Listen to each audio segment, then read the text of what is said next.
Lori Palau is a clutter specialist. You hear clutter, you might think right away physical clutter, but there's really three types that she focuses on: physical, of course, emotional, and calendar.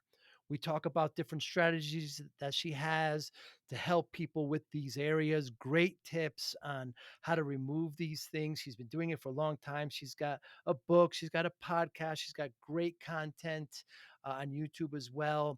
Lori Palau, just a great conversation on clutter and what it means to you, and how you can get more organized. Great conversation with Lori Palau. She's doing great things. She has relative ease of doing this, her and her team, so she turns it around and is helping others. You're going to really enjoy this conversation with Lori. Thanks so much for listening. Hi, I'm Joey Pins. People ask me, how did I lose 130 pounds? The quick answer is always discipline.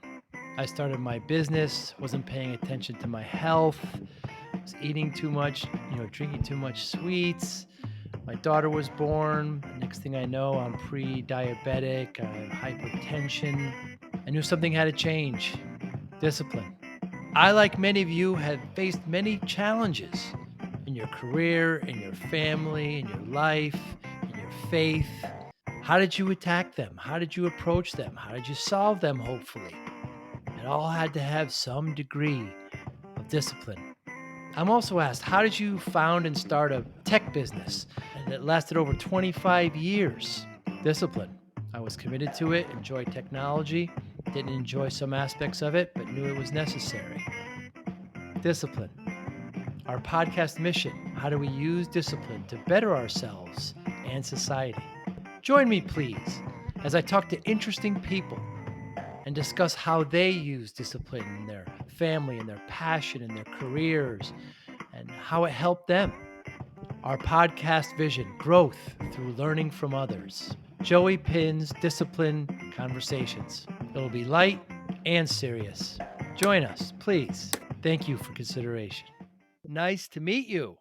Nice to meet you too. And I know you blocked 2 hours, but I unfortunately can't give you 2 hours. So I don't I've know never how gone you. 2 hours. Okay. Yeah, I would think under an hour would be. Okay. All Yeah, right, good. I looked at that. I was like, unfortunately, I can give you an hour and yeah, completely understand. Thanks so much for your time. I appreciate it.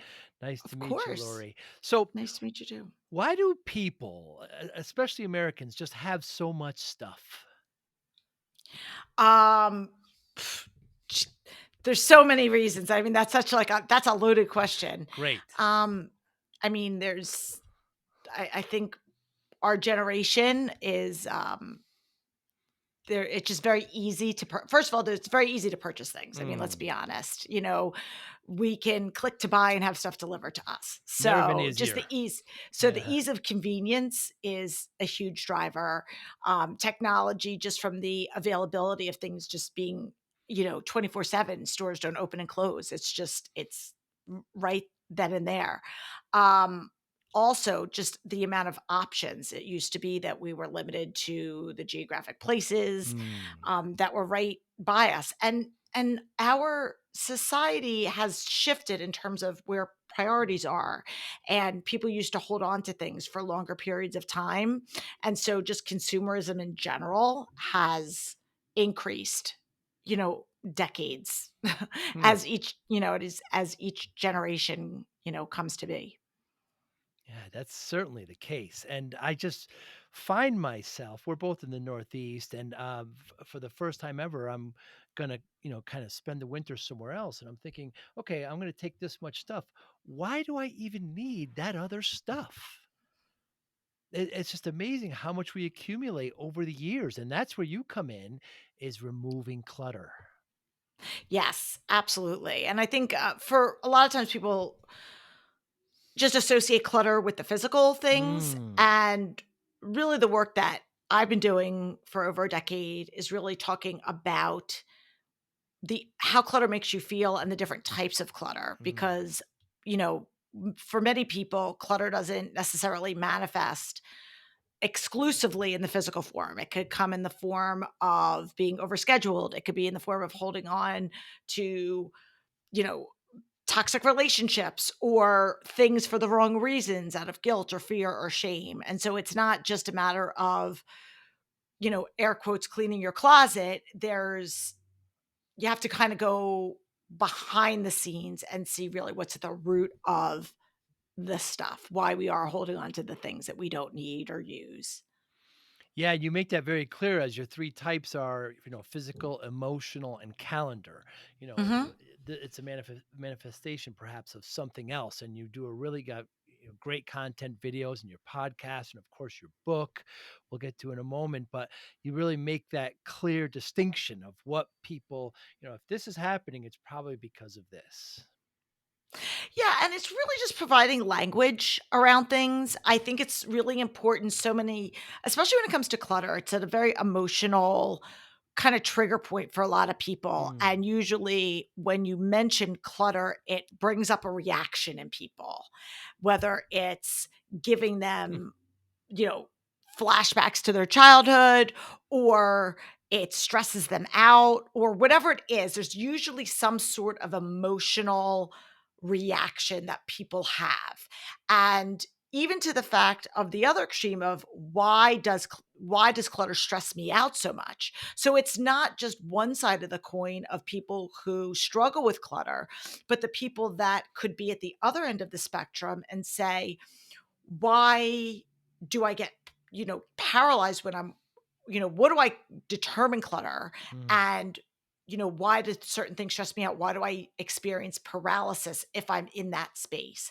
And so, really trying to kind of look at the impact that our stuff has on our personalities, on our interactions, on our relationships, not to mention, our spaces, of course, and then come up with the strategies to help address that. Yeah, and perhaps that's a good entry into, an enneagram. Enneagram. It's a type of personality. Enneagram. Enneagram. Yes, the stress was on the wrong. I'm a That's person. okay. Yeah, I'm familiar with DISC and Yep. Myers Briggs, but I this is my first introduction to this. You want to talk about that?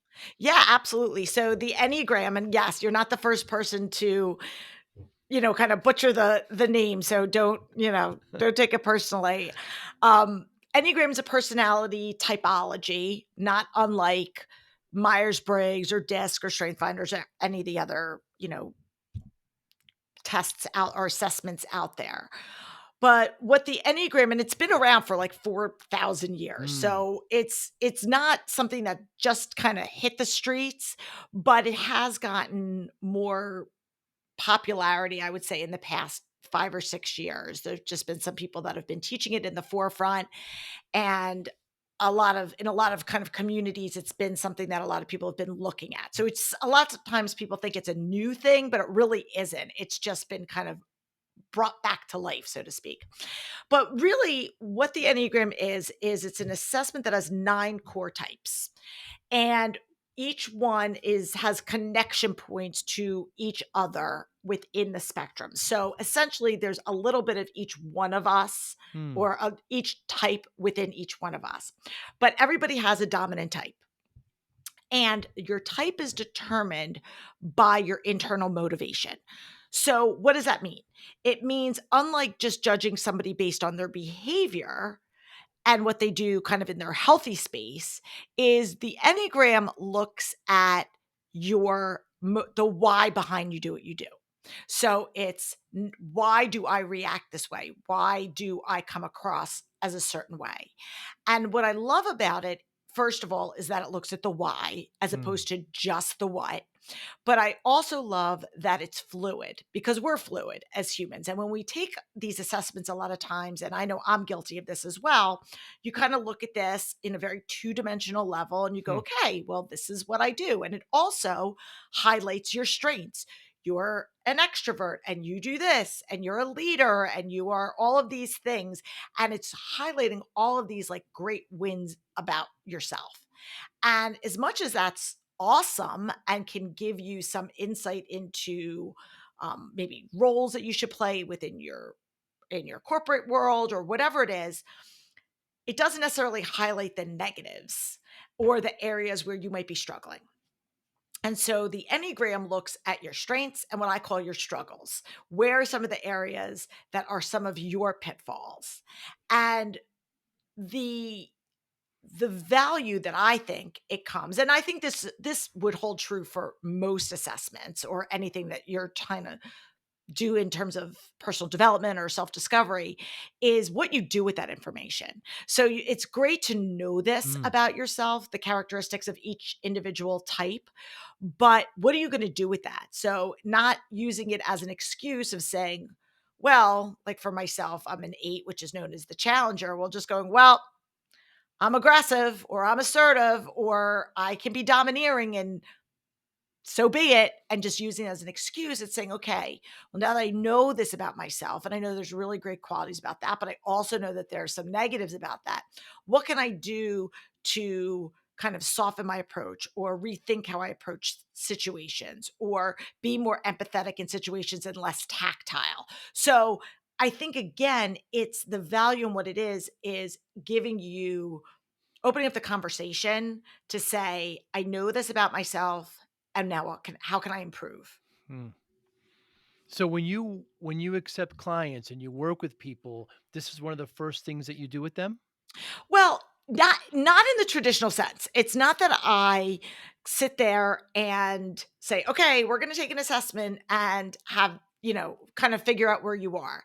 So, my work with the Enneagram really came through when I started studying it myself, just out of my own curiosity and realizing that I saw some through lines and connection points to the way that I approach helping people declutter and organize, using those physical, emotional, calendar clutter, using how people think, how they feel and what they do. Using all of Mm, these points, I felt had an intersection within the Enneagram.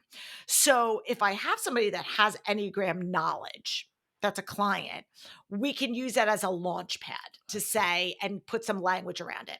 But I would say the majority of my clients aren't familiar with the Enneagram. And what I don't want to do is label people, but Mm, how I've been using it in my work with clients is really asking probing questions about them, which is how we kind of uncover their dominant type of clutter by asking these questions in their own language, hearing from them their own perception of, you know, why does that sink full of dishes stress me out? Or why am I clutter blind and can walk past it and not see it?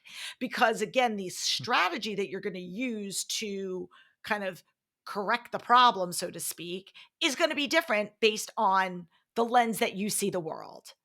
And that's why what works for one person doesn't necessarily work for another. And we can apply that to anything. We can apply right. that to working out. We can apply that to eating. We can apply that to our finances. There's not necessarily one right way to do things.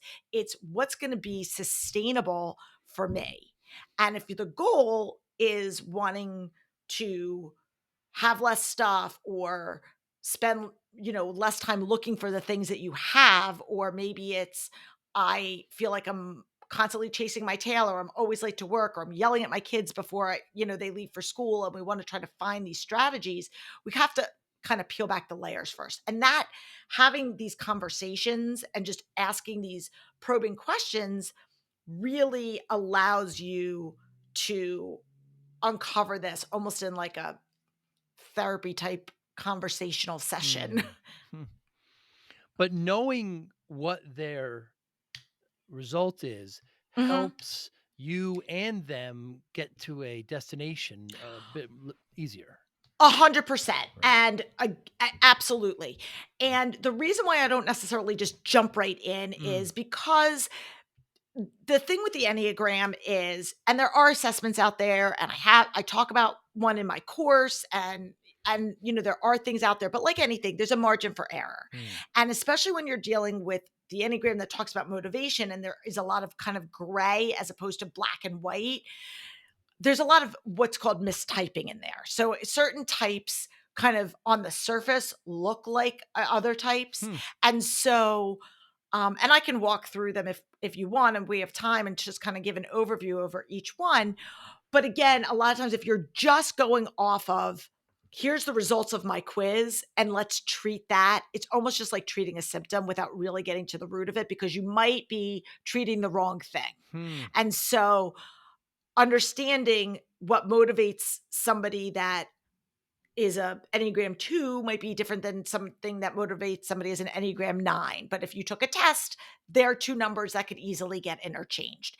And so it's going through Hmm. a process. And so that's what I do is kind of work with you asking questions. And a lot of it has to really start with just kind of what you lead with. Do you lead? We all use thinking, feeling, and doing to address any situation. And one of the things in the Enneagram, and I talk about this in my course, is, and they're in the Enneagram world, they refer to it as your three centers of intelligence: thinking, feeling, and doing. Hmm. And we all in everyday life, so without even using the word Enneagram, we all know sometimes we use our head, sometimes we use our heart, and Hmm. sometimes we use our gut to make decisions. And just even knowing, if I ask you more often than not, if I could speak, sorry, this is like my third interview today. I more often not, what is your dominant type? Are you Hmm. somebody that usually goes with your gut? Are you somebody that needs a lot of information first and is very analytical? Or are you somebody that is like feeling dominant, emotional, you go from the heart? And so that is a huge indicator to me to at least narrow the playing field, because each of the Enneagram types gets kind of, each one has a dominant, there's a grouping that's dominant in the head, grouping that's dominant in the heart, grouping that's dominant in the gut. And Hmm. on the same token, there's a weaker side for each of those three centers. So there's a center that you use the most, and there's a center that you use the least. And each of those, when looking at, this is where I get like geeky with my research, is when you start to look at each individual enneagram type and where they're strong and where they're which center's weaker, that can give you a really clear lens into understanding why you struggle or why you might struggle with a certain type of clutter. And that's what we really focus in on unpacking. Hmm. So thinking, feeling, and doing, that's almost, well, I'm going to say there's parallels, it would seem, between art and science. Mhm. Thinking would be a bit more scientific, feeling would be a bit more gut and art, and it's just another way of looking at it, perhaps. Yeah. I mean, again, and there's a lot of generalizations and stereotypes, but Hmm. it doesn't mean that if you're a creative type, that necessarily means that every creative type is feeling dominant. Mm. There are people that are, you know, Enneagram fours are known as the romantic, and they're what you would stereotypically think of as either your brooding musician or your artist or really creative. But you could be any profession in any type, but there are certain characteristics of certain types, like threes and eights tend to be leaders or CEOs, or, because they have certain characteristics that are more aggressive, take charge, willing to take risks in certain areas. But that doesn't mean that if you are a different type that you are excluded or you'll never be that or you Hmm. won't do those other things. But it is interesting, again, the beauty with the Enneagram is that you can apply it to really pretty much any walk of life. You can look at Enneagram in marriage, you can look at Enneagram in relationships, you can Hmm. look at Enneagram in the workplace. And the kind of the lane that I chose to really hone in on was the Enneagram and clutter, because that's what I've been studying. And for me, what I say to all of my, clients as listeners is, it's another tool in your toolbox. It's Mm. another way for you to say, oh, I get it. So I'm a procrastinator and I know I procrastinate, but why do I procrastinate? I'm always like, I know I shouldn't be, but I am. And this is giving me another understanding of why I do this. And here's a strategy for me to work through that. Incredible. What a great approach. So let's talk about emotional clutter. Like, what Sure. exactly are you talking about there? Yeah, so emotional clutter, I define it pretty simply, although obviously it's emotion, so it's complex. But in its Mm, simplest terms, I define it as guilt or fear. It's the guilt of getting rid of something, guilt that somebody made this for me, my kid made this for me, my grandmother handed this down for me, or guilt maybe I spent a lot of money on something, so I can't get mm, rid of it. I don't want to get rid of it because, so it's that guilt piece. And then fear is that what if? What if I need it? What if I have to have it again? So it's funny because I'll get a lot of people that will come to me and they struggle with paper clutter and a lot of, not holding on to old documents or statements or, a lot of stuff that you would think on the surface it's paper. There's no emotion in paper. right. However, when you really, again, peel back the layers, what's holding them back is that emotion of what if I need it, that fear of the unknown. And so that is where emotional clutter acts as a roadblock to taking action. So what do you do about Hmm. that?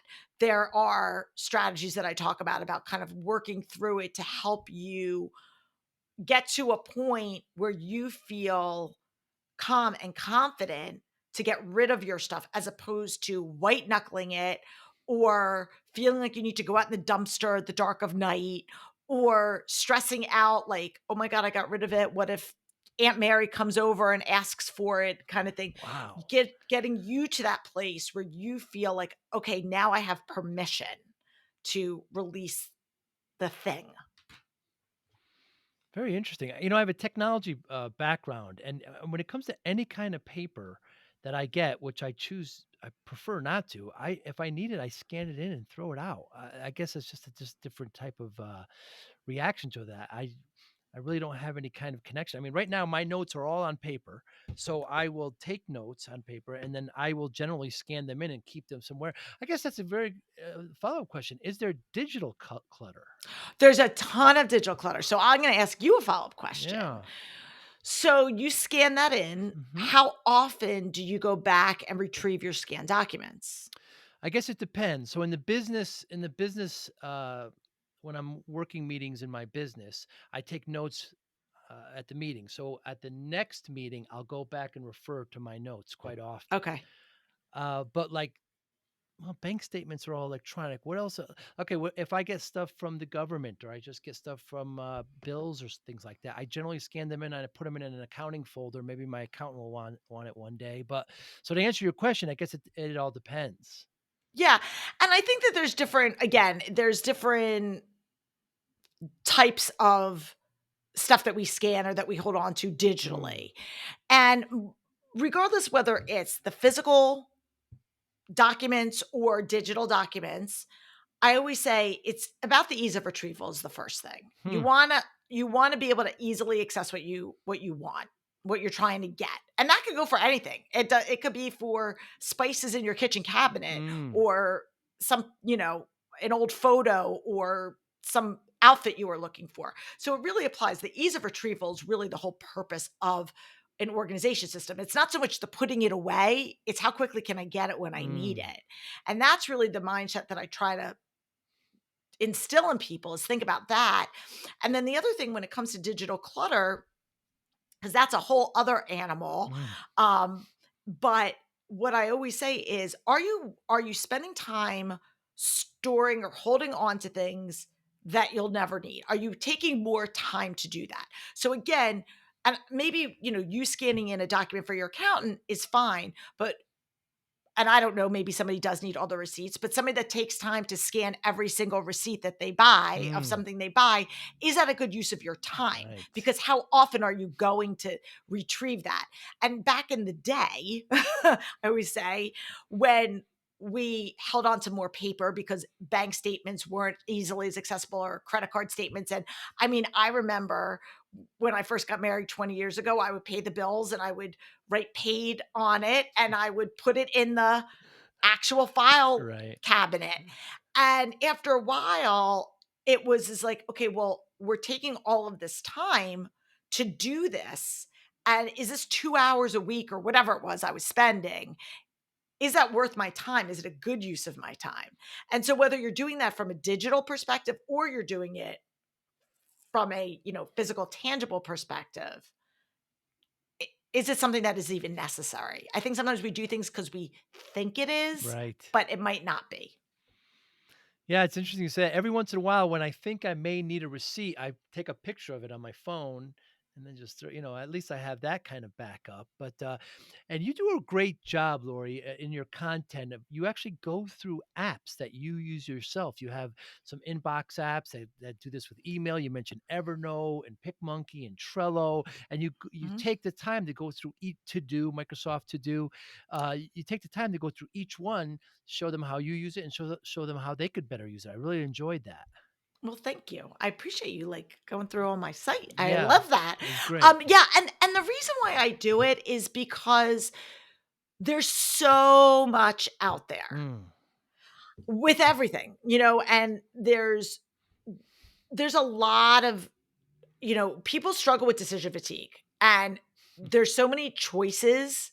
And so what I like to do for people is, because I know, I always try to think about how would I want if I was looking for something, because I do this when I'm looking for something. If I'm looking for, what do you use to do digital note taking, or what is your to-do list app, or whatever that looks like, do you have something that you like? And when someone says to me, oh my gosh, yes, I use this, I love it, and this is why, then I feel like this is going to be a good investment of my time.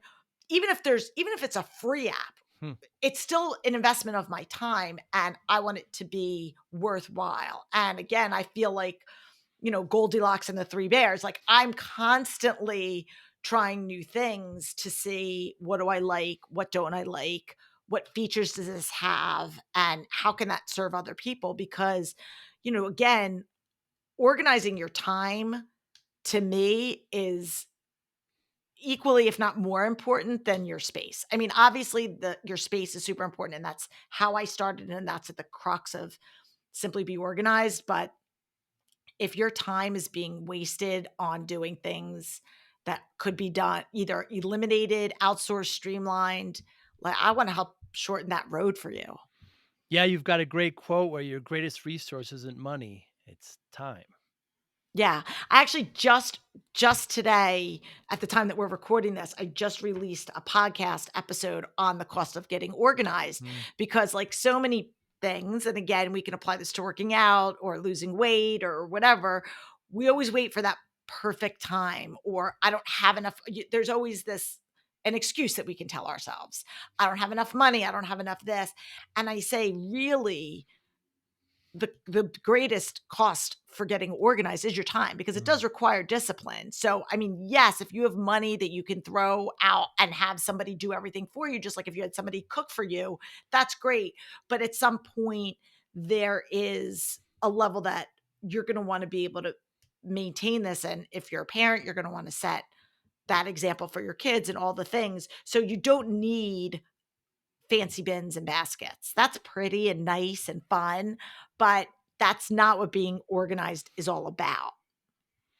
Another great quote you have, "It's not about the bins." Not about the Yeah, I bins. love it, Yes. I love it. And you mentioned discipline, but before I mention it, so, note-taking, I use something called Rocketbook. Have you heard of it? Oh, yeah, I have heard of it. Yeah, Yes.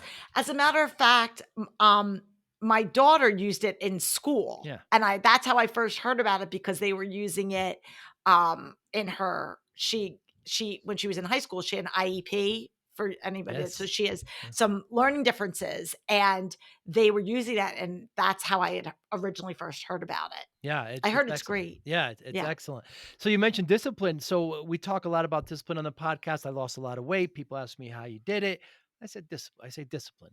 And when it comes to, removing clutter emotionally, physically, in your calendar, you have to engage in a certain amount of self-discipline. Yeah, I think it's a choice, right? It's a choice of what's important to you. I always say it comes down to priority. It comes Mm, down to priorities, and what is going to be important to you. And for me, I know that clutter stresses me out. I know when I'm in a cluttered space, I don't like it. My I feel uncomfortable, I feel unsettled. And so for me, when I use organization and that process as therapy for me. Just like some Mm, people when they get stressed, they go for a run because that helps them. That's like a cathartic thing for them.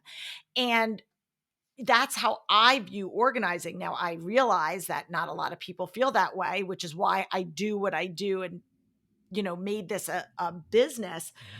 But what I say is, even if this isn't your passion, right? Because most people it's not, it's a means to an end. So, organization and what I try to teach people is about giving them the freedom to do the things that they want. Hmm. So, even if being organized isn't your goal, if, like you said, having more quality time with your kids in the morning or not coming home from work and looking at a sink full of dishes or whatever it is that stress you, or wanting to feel shame because you don't want to invite somebody over because your house is disorganized. I want to help you find that freedom so that you can do those things. So, using these strategies as a roadmap. So, being organized isn't necessarily the destination. It's just kind of the vessel that you're going to take Hmm. to get you to where you want to go. Very well put. Very well put. And before you mentioned kind of two types of personalities, ones that walk by a sink and it's full and they don't mind, and the others that kind of like yourself that makes you uncomfortable. Is it less difficult to work with somebody that doesn't bother them when that's full, when there's clutter? It is, and that's where the kind of the psychology part of what I do comes in really handy. And and the reason why is, like anything, if you don't have buy-in, if you don't see this Hmm. as something that needs to be fixed, if something's not a pain point for you, you are less likely to want to fix it. Hmm. And so I remember when I first started doing this, I would walk into somebody's house and I would see like a stack of mail or whatever on a counter, and I would start to like itch and twitch, and I'd be like, and they would maybe call me in because they wanted me to work on like their kid's closet or something. And I would go, but what about this mail that's like right by the door? And they're like, oh, that doesn't bother me. And I had to learn through experiences and Interesting. maturity and working with people that it's not about what's stressing me out. It's about what's causing them the anxiety. And if they don't see something as a problem, they're less inclined to have skin in the game to want to fix it or change it.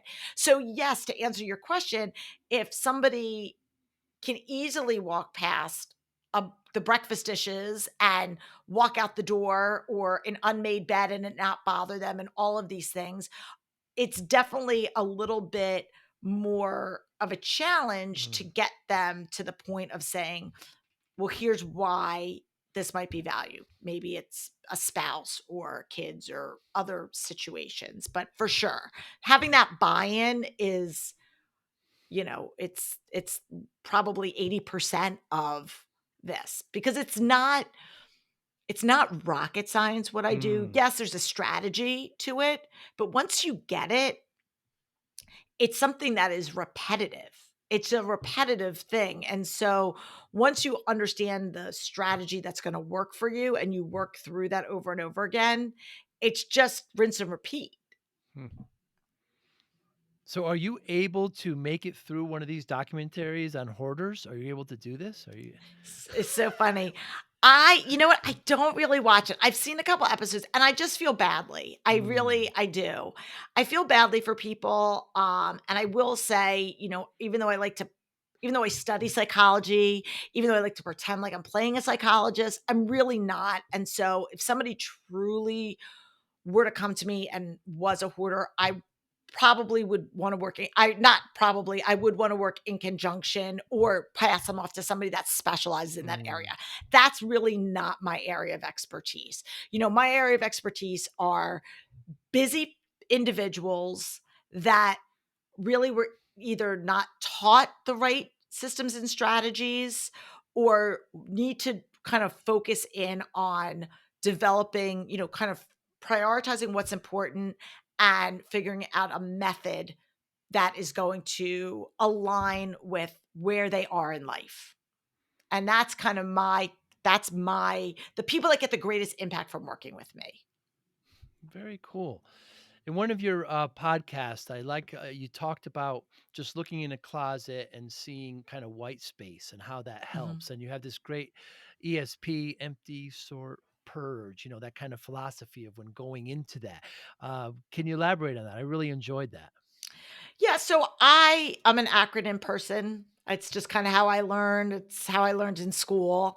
And so when I was developing my strategies, when I was writing my book, I wanted to articulate a way that people could remember things. Remember what are the simple steps that we're talking about.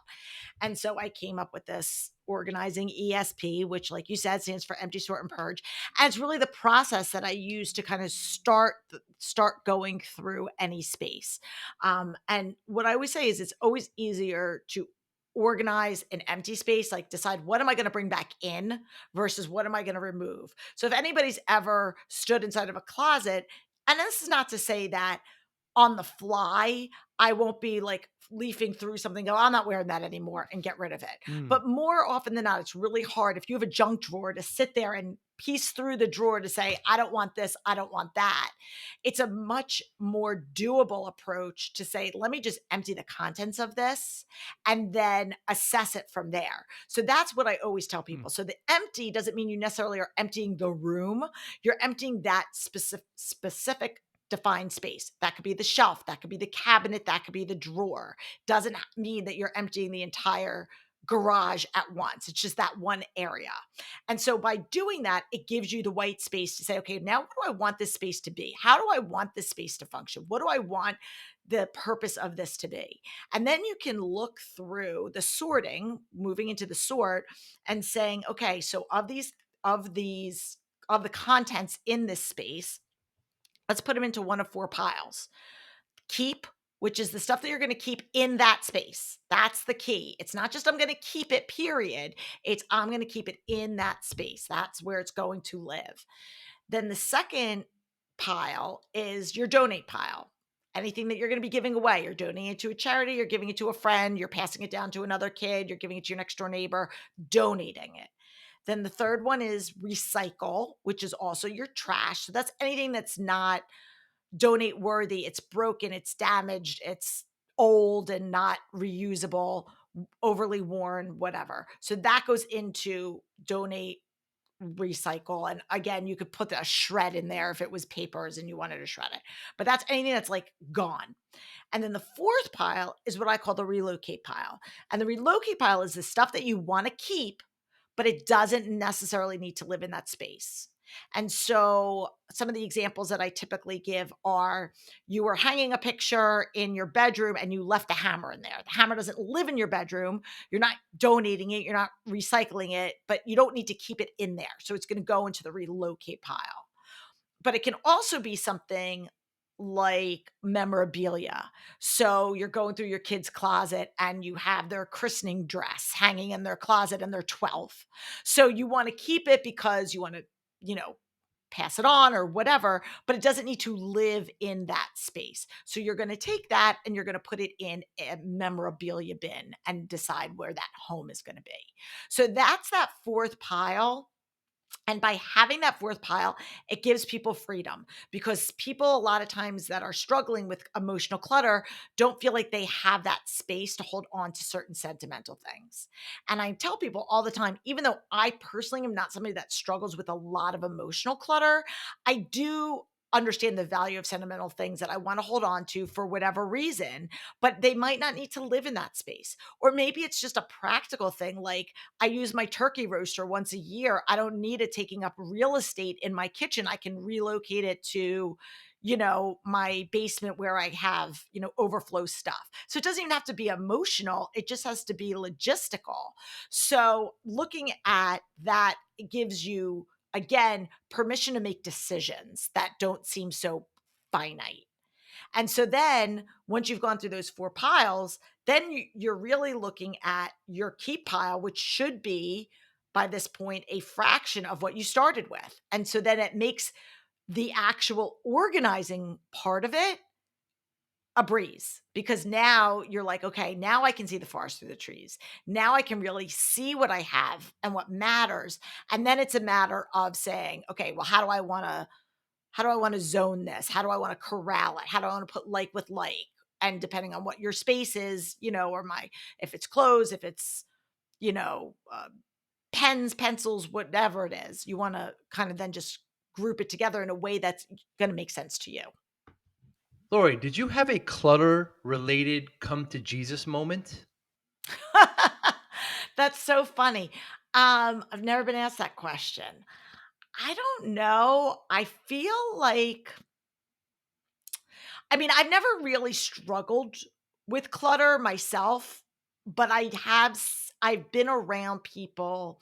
I guess a way to answer that is I saw firsthand the shame that people felt. Like I could see it in people that how clutter was holding them back and how they felt that they need to like clutter was their dirty little secret.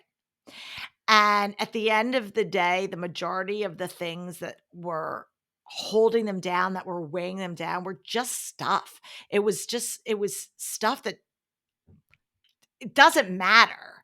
And but I saw the impact that it was having in their lives. And so I guess my come to Jesus moment was to say, it doesn't have to be this way.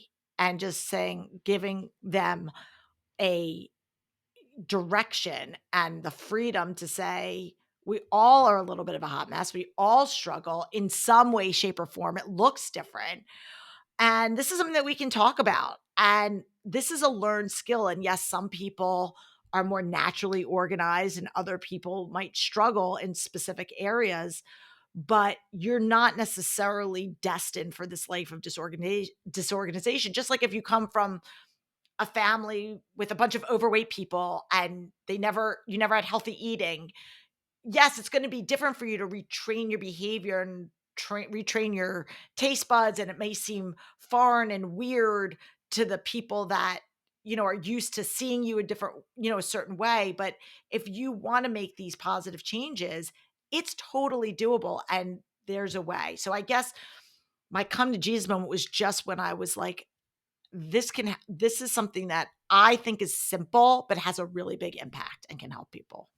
I love the way that you've turned something that's so easy and natural for you, and you've turned that around, and now you're helping others with it. It's quite noble because clutter can be so debilitating.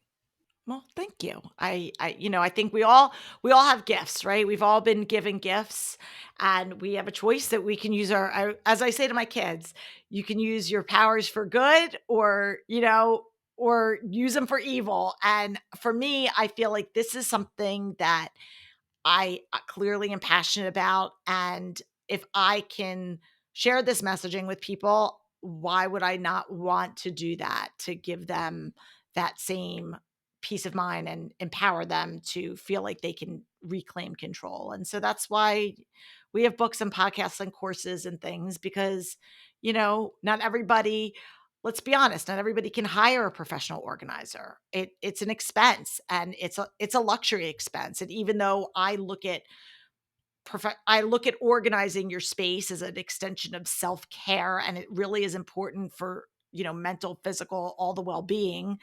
Um, hiring anybody, hiring a personal trainer, hiring somebody to do whatever, it costs money. So if we can provide resources outside of that or in addition to, that's what we want to do. And so that's why we do the things that we do here. Laura, you're not advocating that people stop shopping and stop buying things. You're not advocating minimalism. Oh, absolutely not. Yeah. And I would say over the years, and maybe this is just because, now my kids are grown and so I don't need to necessarily bring in as much stuff. Um, I was actually when I first started, I was like anti minimalism because again, I looked at it as very black and white. Like a minimalism is somebody who has like two forks. And that's not necessarily fair and true. But just like the organizing industry has grown and evolved, I think minimalism also has a spectrum. But for me, it was really about understanding that, listen, there's going to be stuff in my house that I don't necessarily love. There's going to be stuff in my house that doesn't necessarily bring me joy. My kid's lacrosse stick does not bring me joy, but she plays lacrosse and I have to figure out somewhere for that to live. I don't love bills. I can streamline as much as I can to digital, but there's still going to be a certain amount of paper stuff that comes in the mail. So, what am I going to do with it? Because the reality for me to say I'm not going to have anything that isn't just beautiful and that I love didn't seem doable. I'm like a super big realist and practical. And so I said, how can I live simply but practically?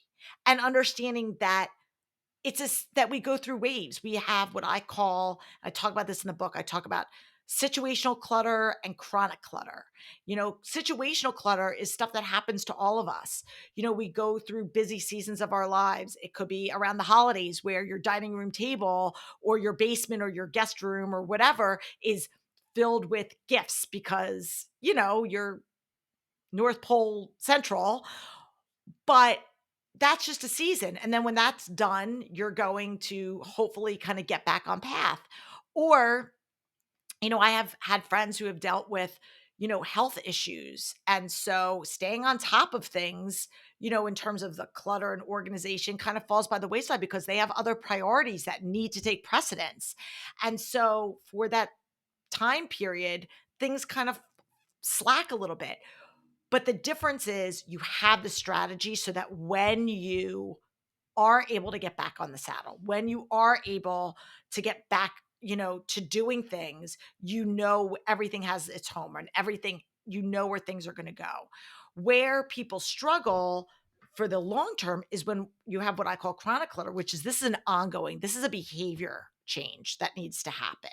This is not something that it's a circumstance. This is something that you just don't have the right system in place. And that's what we want to tweak. So just really looking at, are you stressed out because you just had a baby and you're getting no sleep? And so laundry's piling up and all the things. Because that's different. That's a different strategy. Your book, Hot Mess, it's available on Amazon and other places. Yep. Hot mess. Yep. Yep. It's wherever you get books, you can check your local retailers if they, I'm all about supporting indie booksellers, but yes, of course, it's available on Amazon as well. Thank you, Lori Palau. How can we get in touch with you? Yeah, so thank you so much. So my podcast is called This Organized Life, and sometimes I do solo episodes, but more often than not, I talk with different people. Sometimes it's experts, sometimes it's regular people talking about all different types of organization strategy. Sometimes we talk about products, but again, it's really a lot about the mindset and helping you kind of achieve your goals. And then my website is simply the letter B like boy organized. And from there, I mean, you can get the podcast, the book, tons of free resources. Um, so connect with us on social. We're Simply Be Organized all over the place. Thank you very much for doing this, Lori Palau. An absolute pleasure. Thanks so much, Joe. Thank you for listening and or viewing Joey Pinn's Discipline Conversations. Please share this episode with one or two of your friends who you think may benefit from the episode. Our website, www.joeypins.com. There you'll find lots of resources and you could join our mailing list. Please follow us on all our social media, Instagram, Twitter, and Facebook. Podcast information, the video version of our podcast is on YouTube. Please subscribe. Audio is on all major podcasting platforms. Please follow them. And if you like it, please consider giving 5-star rating. Would really appreciate that. Would you like to financially support the podcast? You can go to our Patreon site. Consider $5, $10, or $20 a month. There's all kind of plans that we have there. There's like a one-time payment. What is this podcast episode worth to you? $25, $50, $100, $500, $1,000, $5,000. You be the judge. You can go to our PayPal account to do that as well. Thank you again for listening or watching Joey Pinn's Discipline Conversations.